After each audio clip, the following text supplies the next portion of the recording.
Hello and नमस्ते, welcome to bio express series. Tension नहीं, तैयारी करें स्मार्ट तरीके से। Bio express 10 minute quick revision series in Hindi. आज इस सीरीज़ के अकॉर्डिंग हम टॉपिक लेकर आए हैं माइक्रोप्लाज्मा। माइक्रोप्लाज्मा बहुत ही इंपॉर्टेंट ऑर्गेनिज्म है, माइक्रो ऑर्गेनिज्म है। जैसे बैक्टीरिया वायरस होते हैं वैसे ही ये भी होता है। और ये क्या है, आपका कनेक्टिव लिंक है किसका, बैक्टीरिया और वायरस का। क्यों? क्योंकि इसके काफ़ी रीजन्स है जो कि आज हम इस पार्ट में देखने वाले हैं। तो देखते हैं आज अपना टॉपिक माइक्रोप्लाज्मा। माइक्रोप्लाज्मा जो आपके माइक्रो ऑर्गेनिज्म है फाइटोप्लाज्मा, उससे भी काफ़ी कुछ सिमिलरिटी शो करता है कि जैसे इनका सेल वॉल नहीं होता है, प्लाज्मा मेम्ब्रेन जो होती है वो ट्राई लेयर्ड होती है। तो हम ये भी देखेंगे आगे कि किस तरह ये सिमिलरिटी शो करता है फाइटोप्लाज्म से। तो अभी पहले देखते हैं माइक्रोप्लाज्मा। माइक्रोप्लाज्मा क्या है? ये आपका simplest and smallest prokaryote organism है। क्या है? प्रोकैरियोट ऑर्गेनिज्म है। अब इसमें क्या सेल वॉल एब्सेंट होती है, इसलिए इसे क्या ही बोलते हैं, इसे मॉलिक्यूल्स भी बोलते हैं। मॉलिक्यूल्स यानी कि सॉफ्ट स्किन बैक्टीरिया। क्या? सॉफ्ट स्किन बैक्टीरिया ये भी बोलते हैं। और इसे जोकर ऑफ माइक्रोबायोलॉजी भी कहते हैं। क्यों कहते हैं जोकर ऑफ माइक्रोबायोलॉजी?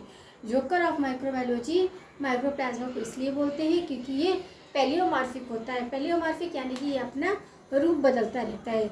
कभी ये किस शेप में दिखने लगता है, कभी आपका स्फेरिकल शेप में हो जाएगा, कभी रॉड में हो जाएगा, कभी ब्रांच में हो जाएगा। तो ये डिफरेंट फ्लैजिला लाइक भी दिखते हैं। फ्लैजिला होता नहीं है बट ये फ्लैजिला लाइक कभी कभी दिखते भी हैं।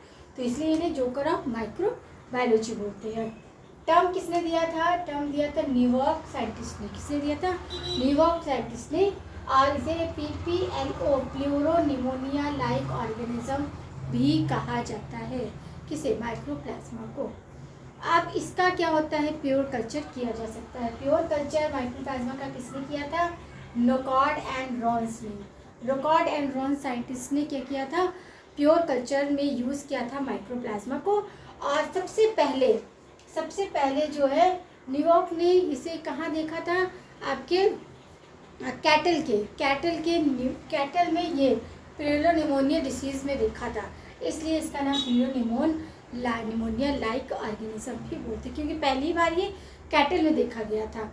क्योंकि डिसीज़ करता है माइक्रोप्लाज्मा क्या है, एनिमल्स प्लांट दोनों में डिसीज़ करता है, जबकि फाइटोप्लांट क्या होता है, वो केवल और केवल प्लांट डिसीज कॉज करता है। ये भी बड़ा डिफरेंस है, आपको याद रखना है कि फाइटोप्लाज्म जो है वो ओनली और ओनली प्लांट डिसीज़ ही कॉज करता है। रीज़न है उसका क्योंकि वो फ्लोएम सेल में रहता है। फ्लोएम सेल में रहता है यानी कि प्लांट में फ्लोएम सेल जो है वो ना तो एनिमल्स में होती है और ना ही आपकी ह्यूमन बीइंग में।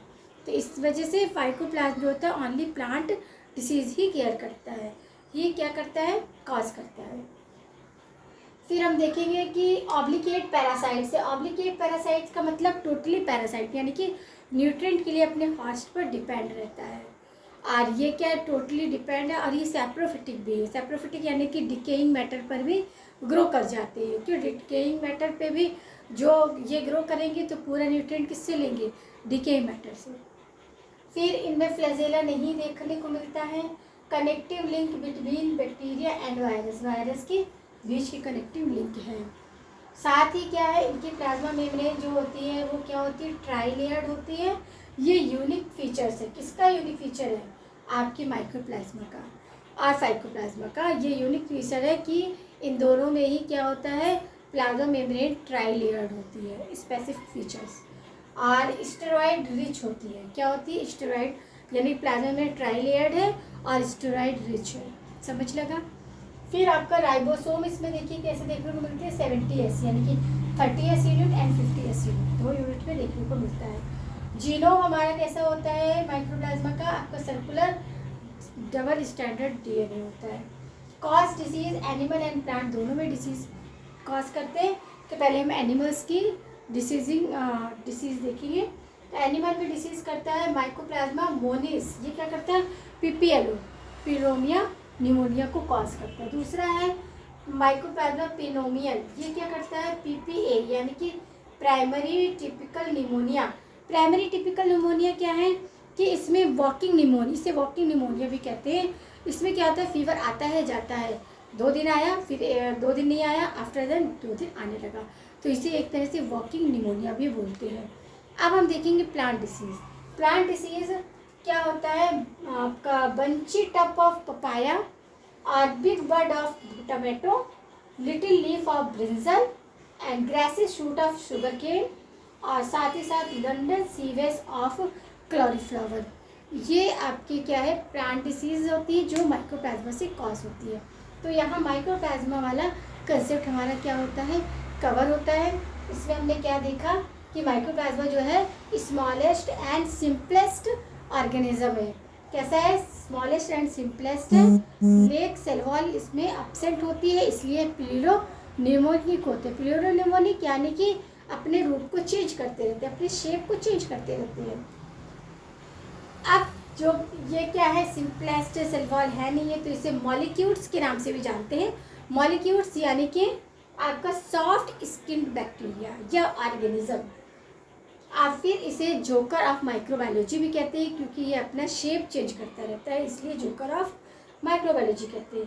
टर्म किसने दिया था? न्यूवॉक ने दिया था। और सबसे पहले इसे किसने देखा था? न्यूवॉक ने ही देखा था। किसमें? कैटल्स में, क्योंकि ये एनिमल्स में भी डिसीज करते हैं। तो कैटल्स में सबसे पहले निमोनिया आपका PPLO देखने को मिला था। फिर प्योर कल्चर किसने किया? निकॉड एंड रॉन साइंटिस्ट ने प्योर कल्चर में माइक्रोप्लाज्मा को यूज़ किया है। ऑब्लिगेट पैरासाइट यानी कि टोटली पैरासाइट्स है, अपने न्यूट्रिएंट के लिए होस्ट पर डिपेंड रहते हैं। और ये सेप्रोफिटिक भी कंडीशन में भी लाइव करते हैं। क्यों सेप्रोफिटिक में? सेप्रोफिटिक यानी कि डिकेइंग मैटर। साथ ही ये क्या है? फैकल्टेटिव आपके एनारोबिक भी हैं। फैकल्टेटिव एनारोब यानी कि आपके सर्वाइव करते हैं एब्सेंट ऑफ ऑक्सीजन, इसे कहते हैं फैकल्टेटिव एनारोबिक, यानी कि ऑक्सीजन की एब्सेंट में भी ये सर्वाइव कर ले जाते हैं। फिर आपका फ्लैजेला प्रेजेंट नहीं होता है। कनेक्टिव लिंक है बैक्टीरिया एंड वायरस की। प्लाज्मा मेम्ब्रेन ट्राई लेयर्ड होती है, ये इसका यूनिक फीचर है। इसका और माइक्रोप्लाज्मा का क्या है कि आपकी प्लाज्मा मेम्ब्रेन ट्राई लेयर्ड होती है, स्टेरॉइड रिच होती है। क्या होती है? स्टेरॉइड रिच होती है। राइबोसोम 70S होता है। Genome circular DS double standard DNA होता है। अब हम देखेंगे सिमिलरिटीज़ किसके साथ? सिमिलरिटीज़ इसकी फाइकोप्लाज्मा के साथ। फाइकोप्लाज्मा के साथ क्या सिमिलरिटीज़ शो करता है आपका माइक्रोप्लाज्मा? तो सबसे पहले आपका 70S राइबोसोम फाइकोप्लाज्मा में भी देखने को मिलता है और माइक्रोप्लाज्मा में भी देखने को मिलता है। सेकेंड सिमिलरिटी आपके सर्कुलर डबल स्टैंडर्ड DNA दोनों में देखने को मिलता है, माइक्रोप्लाज्मा हो या फिर फाइकोप्लाज्मा हो। थर्ड है आपका जीनोम साइज। जीनोम साइज क्या है? आपका स्मॉल है, वो भी स्मॉलेस्ट है, और आपका माइक्रोप्लाज्मा भी स्मॉलेस्ट ऑर्गेनिज्म। सेल वॉल दोनों में ही प्रेजेंट नहीं होती है, इसलिए ये दोनों प्लीन्यूरोमिक रोल प्ले करते हैं, यानी कि अपने शेप को चेंज करते रहते हैं।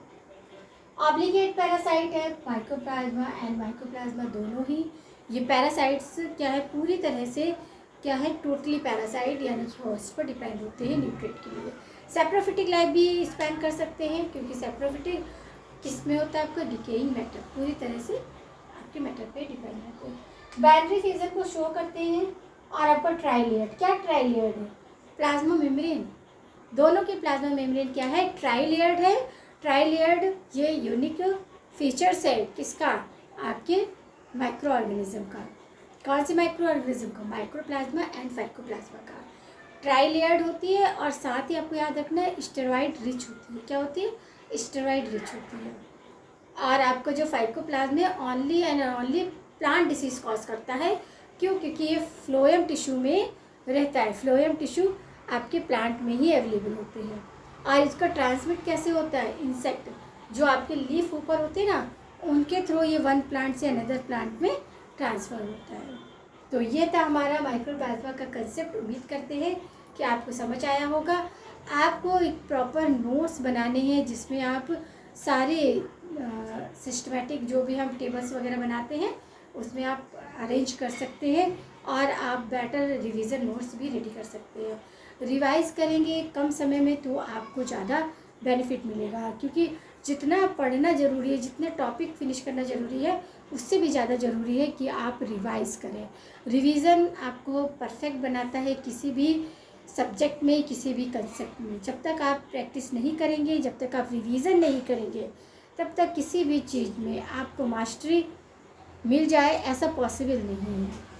कोई भी चीज़ है आपको उसमें अपना 100% देना पड़ेगा। 100% देने का सही तरीका है, पहले आप कंसेप्ट को क्लियर करिए, इसके बाद आप रिवाइज़ कीजिए। रिवाइज़ नहीं करेंगे तो अच्छे कितने भी कंसेप्ट आपको अच्छे से तैयार है बट आपने रिवाइज़ नहीं किया है तो वो कंसेप्ट आपके किसी काम नहीं आने वाला है। क्यों? आपने रिवाइज़ करके उसको क्या किया, फ्रेश नहीं किया है।